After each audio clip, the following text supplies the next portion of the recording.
In today's video, we're going to be looking at something a little bit different because we're going to be looking at general exam technique for the City and Guilds Functional Skills ICT exams. So at Learning Unlimited Derby, we predominantly focus on City and Guilds ICT exams, the paper-based ones, because we feel they give the most accurate representation. So whereas the other videos could have some use for general purpose, general revision, or just skill development, this is going to focus almost entirely on the Functional Skills ICT Level 1, Level 2 exams. So we're going to be looking at, first off, a Level 2 requirement, which will be importing a text file into Microsoft Excel.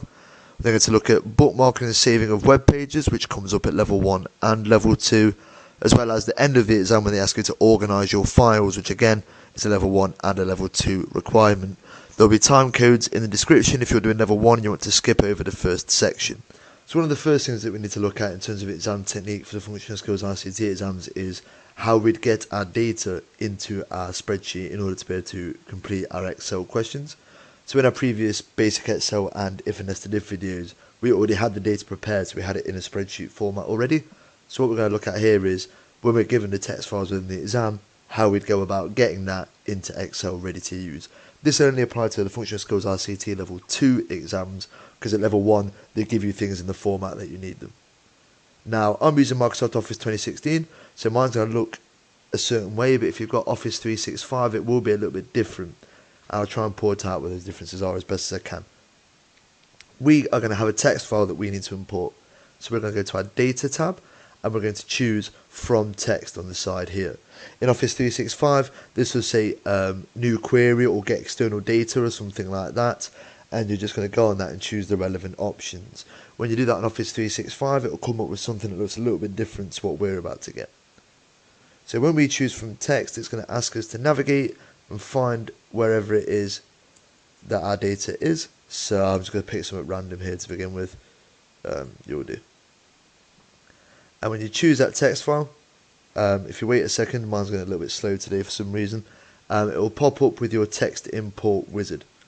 Now, if you've watched our access video, I mentioned how there's only one thing that we need to change, and that's on step 2, and it's the same here.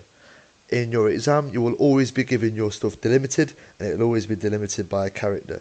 So you're going to leave all of this just as it is, basically. So we're going to go next on to step 2, as you can see here. We're always going to untick all of our delimiters and make sure that comma is the only one that is ticked. And you can see when I tick that our data preview at the bottom, it splits all the data into columns. So when it's unticked, it's all just one big brick, and now it's actually split it up appropriately. Once we've done that, we can hit finish, and we're going to make sure that this first cell is the one that's got like the dancing lines around it, like the marching ants. If it's not, say it's down here somewhere, we're going to click that first cell and then press OK. And that will import our data ready for us to use it. One of the other things about exam technique that we need to cover that affects both Level 1 and Level 2 on ICT is Part A, so our internet research and email section. Now for the most part, most of this is quite simple to do. You know how to Google things, we know how to send emails to people, but there's a couple of little bits in there that we might not have done before because in today's day and age you don't really need to. One of those is saving bookmarks, so adding things to our favourites. Personally, I never do this because the websites I visit all the time, I start typing it in the address bar, it comes up, I press enter, I'm there. So we don't really need to save favourites, but it is something you'll need to demonstrate in your live exam. So I've got my very topical coronavirus COVID-19 news article here, and I'm going to save this into my favourites.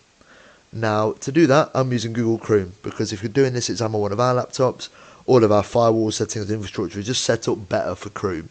And Internet Explorer, we've all seen the memes, it's super slow, we don't want to use that, it's rubbish.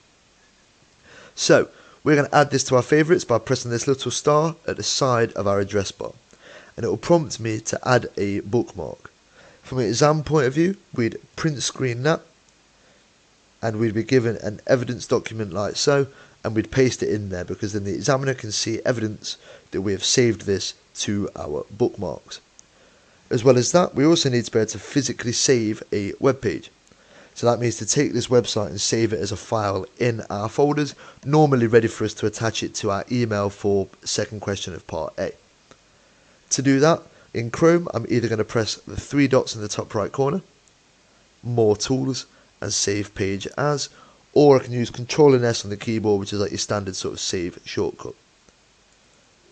I've already saved it previously, so I'll save that. You can see it's saving a physical copy of the web page, to my documents. So if I open up my exam folder, we can see in there, it'll give you a folder that's got all of the resources and all of the elements of the web page. But the important bit is this HTML file ready for me to attach to my email later.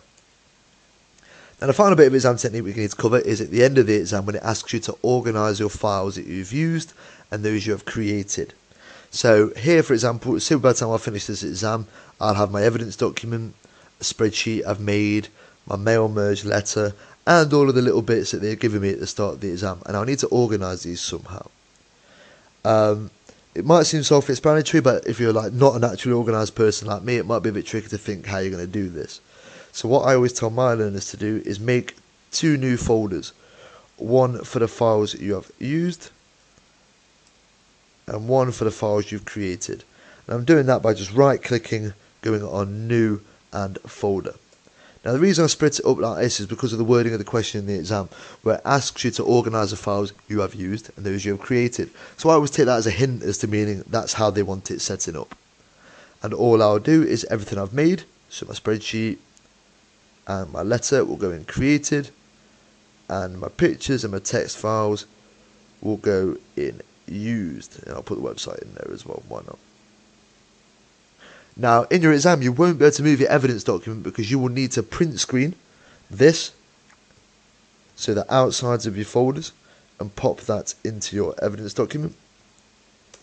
And you will also need to open one of your folders, so I know created, and print screen that as well, and put that into your evidence document, which you'd then print because that would be the end of the exam. But it's worth noting that you won't be able to move that because you'll probably have it open already, ready to do those screenshots.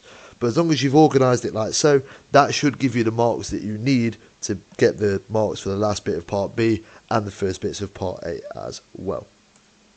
So in terms of general exam technique, they're just some little bits that will help you for both your Level 1 and your Level 2 Functional Skills ICT exam.